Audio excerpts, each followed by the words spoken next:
এমন অলক্ষী অপয়া মেয়ে বাপু কোথাও দেখিনি। সংসার ফেলে এখন দিনে দুপুরে ছুটছে চাকরি বাকরি করতে। কোথায় মন দিয়ে সংসার করবে, রান্নাবান্না করবে, পরিবারের সকলের সেবা করবে, বাচ্চা কাচ্চা সামলাবে, তা নয়, শাঁখা পলা খুলে দিয়ে চলল ট্রেন চালাতে। তা বলি, টাকাটাই কি বড় হলো? ওই বাড়ির পরিবারের লোকজন কিছু বলে না নাকি? কে জানে বাপু। এত পড়াশোনা করে মেয়েকে বেশি শিক্ষিত করার দরকার নেই। ভালো করে মেয়েকে হাতা খুনতেই ঝাড়ু ধরা শেখাও, ভবিষ্যতে কাজে লাগবে মশাই। তা বলি, পাশের বাড়ির ওই ছেলেটা বিয়ে করে ঘরে বউ আনলো, ভালো কথা।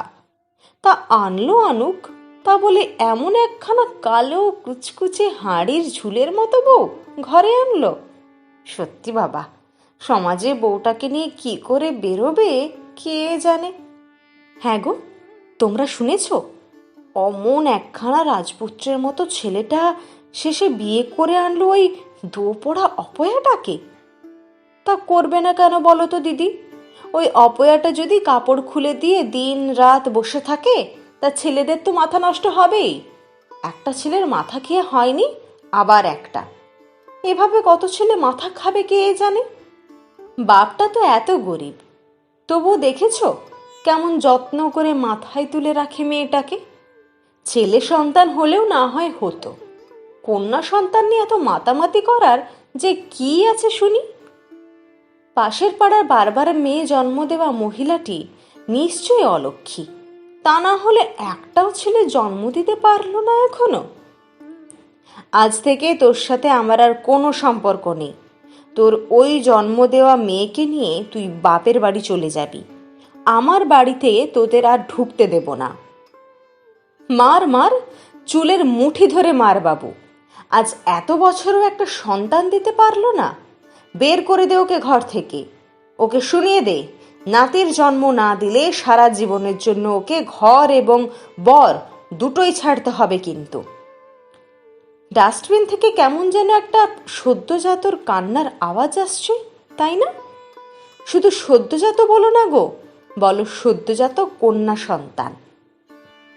এত কিছু বললাম, তার কারণ এবং প্রতিকার দুটোই নারী। নারী মা, আবার নারী মেয়ে। নারী শূন্য, আবার নারী পূর্ণ। নারী জন্ম, নারী মৃত্যু। পুরুষ ছাড়া যেমন নারী অসহায়, তেমনি নারী ছাড়াও পুরুষ অন্ধ। আজ এই সমাজে নারীরাই নারীদের উঁচু জায়গায় মেনে নিতে পারে না। নারীরাই নারীদের উন্নতি সহ্য করতে পারে না। নারীরাই নারীদের ন্যূনতম সম্মানটুকুও দিতে পারে না। নারী যে হাতে রাঁধে, সেই হাতে চুলো বাঁধে। নারী যেই হাত দিয়ে কাজ করে ঘরে, নারী সেই দুটি হাত দিয়ে কলমও ধরে। নারী কাপড় কাচে, বাসন মাজে। নারী ট্রেন চালায়, নারী প্লেনও চালায়। নারী জ্বলতে পারে, পুড়তে পারে, শূন্য হতেও পারে। আবার রক্তের মাঝে ঝড় উঠিয়ে নারী যুদ্ধ ছড়াতে পারে। কলমে রনিতা মল্লিক।